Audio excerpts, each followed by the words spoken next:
প্রতিদিন একটা করে আপেল খাওয়া আমাদের শরীরের জন্য খুবই উপকারী।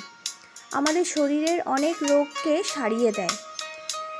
ঠিক সেই রকমভাবে এই শীতের সিজনে আমরা যদি আপেলের খাওয়ার সঙ্গে সঙ্গে কিছুটা আপেল দিয়ে ফেস প্যাক বানিয়ে আমাদের মুখে লাগিয়ে নিই, তাহলে আমাদের ত্বকও হয়ে উঠবে আগের তুলনায় অনেক উজ্জ্বল প্রাণবন্ত।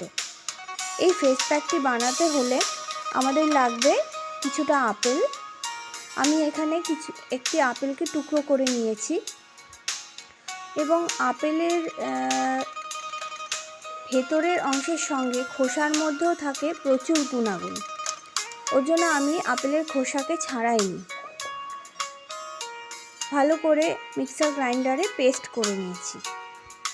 এবার এই ফেস প্যাকটি বানানোর জন্য এই আপেলের পেস্টটার সঙ্গে আমি কয়েকটা জিনিস যুক্ত করব।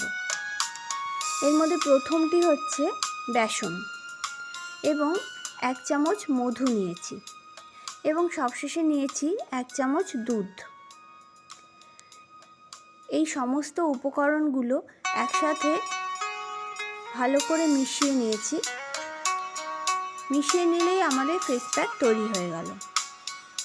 আপেলের মধ্যে প্রচুর ভিটামিন থাকে, vitamin A, vitamin K, vitamin C, যা আমাদের স্কিনের জন্য খুবই উপকারী। আমাদের ত্বকের মৃত কোষ দূর করে দেয় এবং ত্বককে অনেক উজ্জ্বল হতে সাহায্য করে। ভালো করে পুরো মুখে লাগিয়ে নিতে হবে এবং কিছুক্ষণ রেখে দিতে হবে এবং তারপর ওয়াশ করে নিতে হবে। আপনাদের যদি আমার ভিডিওটি ভালো লেগে থাকে, লাইক, শেয়ার, কমেন্ট করবেন, সাবস্ক্রাইব করবেন। Thank you for watching.